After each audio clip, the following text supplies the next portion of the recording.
परेशानी है डायबिटीज की, उसे प्रातःकाल खाली पेट दूब घास तोड़कर उसका अर्क निकाल करके पिलाइए, 15 दिन में शुगर लेवल देख लेना। तो कहने का तात्पर्य, गणेश भगवान को क्या पसंद है? दूब घास, केतका फल और जामुन के फल, ये गणेश भगवान का प्रिय भोजन है। अच्छा, गणेश भगवान की पूजा भगवान भोले शंकर के विवाह में की गई। भगवान भोले शंकर का जो दरबार है बड़ा सुंदर, देखने लायक। क्या है गणेश? गणेश भगवान हैं पुत्र के रूप में, कार्तिकेय जी हैं पुत्र के रूप में, मां भवानी है अर्धांगिनी के रूप में, और स्वयं भोलेनाथ हैं, और इन सब की सवारियां हैं। गणेश जी की सवारी चूहा, कार्तिकेय की मोर, मां भवानी की सवारी शेर, और भगवान भोलेनाथ की सवारी वृष बैल। बहुत सुंदर है। अच्छा, एक बात आपको बिल्कुल नहीं बताऊं,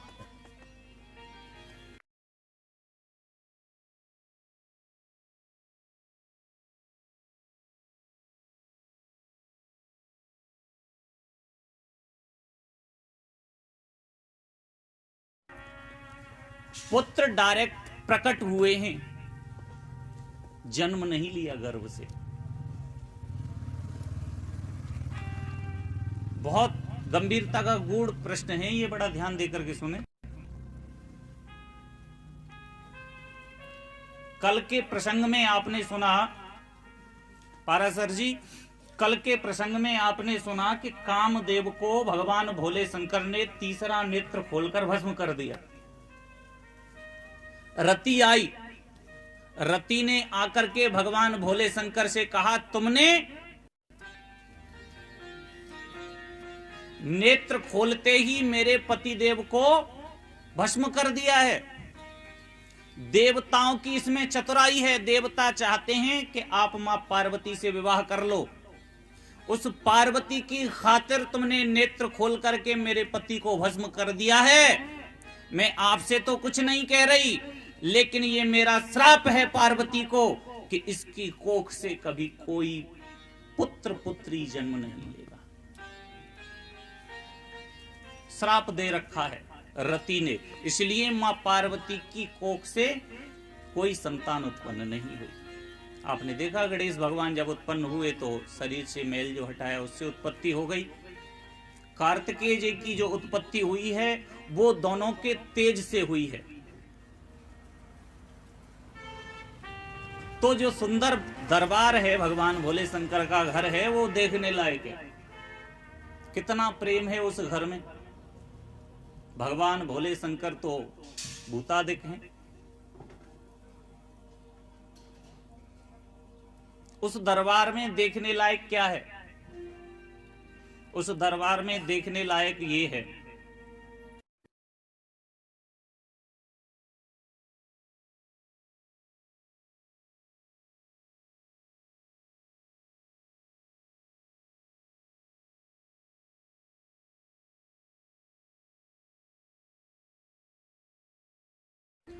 बैल को देखेगा शेर तुरंत मार डालेगा, खा जाएगा मार करके, लेकिन वहां दोनों एक ही दरबार में मौजूद हैं, लेकिन एक दूसरे की तरफ देखते भी नहीं है।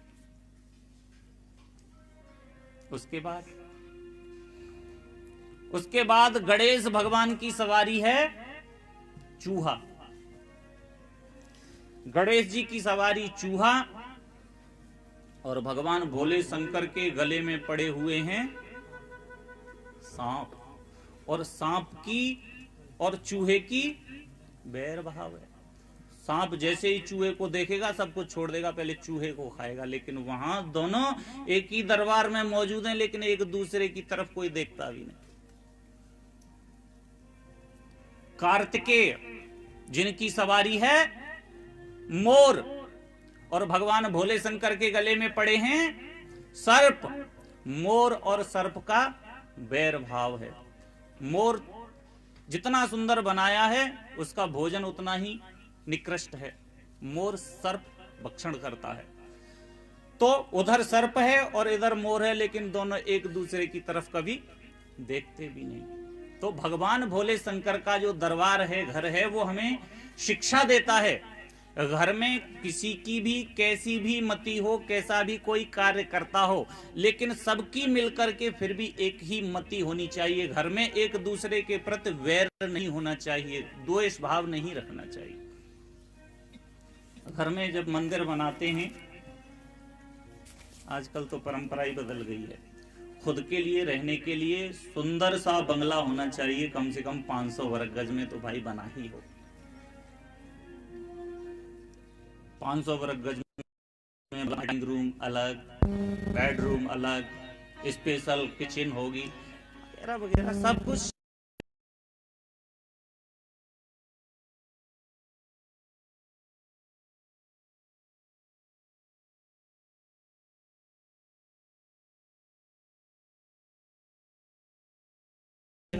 ऐसा करो, रहने दो, एक ले आएंगे पास। अब उस 1 फीट 2 फीट के मंदिर को ले आए और उसमें मूर्ति रख दी आपने, कम से कम नहीं तो 50। ये कैला देवी, ये चामुंडा देवी, ये ज्वाला देवी, ये नगरकोट वाली, ये वैष्णो देवी, ये साईं बाबा, ये लड्डू गोपाल हो गए, ये रामचंद्र वन हो गए, ये हनुमान जी हो गए, ये नरेश, मतलब उस सारे सोचते सबको कर दो। और जब सब बिठा दिए, आप ही सोचो जब आप गाड़ी में सफर करते हो, घर में रहते हो, तो ज्यादा भीड़-भाड़ होती है, क्या स्थिति होती है? क्यों पारासर जी, क्या स्थिति होती है? बहुत बुरी स्थिति होती है, बताइए। अब उस दरबार में सब बैठे हुए हैं, भीड़ भरा है, भगवान भोले शंकर बैठे हैं, माँ पार्वती, सब देवी देवता बैठे हैं। उधर गणेश जी कह रहे हैं, अरे जी थोड़ा उधर खींचिए, पिताजी मैं गिरा जा रहा हूं इधर से। हनुमान जी कह रहे हैं, सुनो सुनो थोड़ा उधर चलो। अरे वो गणेश जी बोले, किधर? उधर कहाँ चलूं, उधर त्रिशूल घुसा जा रहा है मेरे पेट में। तो बोले उधर चले जाओ। तो हनुमान जी, वो उधर शंकर जी कह रहे हैं उधर खिसक, तो गणेश जी कह रहे हैं इधर नीचे कहाँ जाऊं? हनुमान जी गदा लेकर के कह रहे हैं ऊपर चल। कहने का तात्पर्य, इतने देवी देवता मंदिर में नहीं रखने चाहिए। आस्था तो एक में ही होती है, पूजो सबको, ऐसा नहीं, लेकिन घर में जितनी ज्यादा मूर्तियां रखोगे उतनी ही सेवा भाव कम होगा। वैसे तो कहा गया है वैष्णव परिवारों में सिर्फ लड्डू गोपाल की या सालिग्राम जी की पूजा होनी चाहिए, नित्य प्रति उनका अभिषेक होना चाहिए। आप सबके घर में मौजूद हैं या नहीं लड्डू गोपाल, सालिग्राम जी हो? वैसे सालिग्राम जी की सेवा सबसे सरल है। उनको चाहे आप भगवान भोले शंकर के रूप में पूज लो, चाहे कृष्ण भगवान के रूप में, आप जो रूप चाहो उसमें पूज सकते हो सालिग्राम जी की सेवा। लेकिन कठिन सेवा है थोड़ी लड्डू गोपाल जी की, वो बांके बिहारी लाल हैं भाई। उनको नित्य प्रति ही भोग लगाना जरूरी होता है, शयन कराना जरूरी होता है, दूध पिलाना जरूरी होता है, और नित्य प्रति जगाना और सुलाना, ये बहुत कठिनता का विषय है। तो जितने ज्यादा, वैसे तो कहा गया है घर में 9 इंची से बड़ी मूर्ति तो रखनी ही नहीं चाहिए, क्योंकि उनका देवालय मंदिर में स्थान होता है, घरों में स्थान नहीं होता। लेकिन इसके बावजूद अगर आप रखते हैं तो 9 इंची से कम रखिए।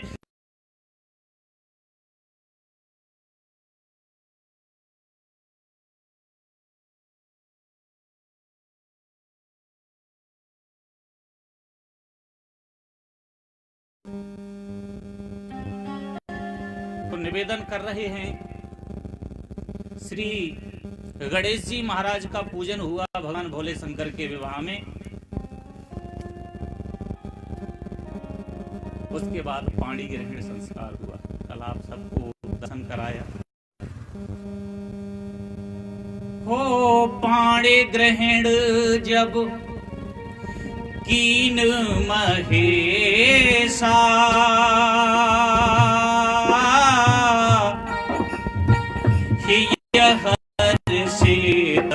सकल सुरेशा। जय जय राम।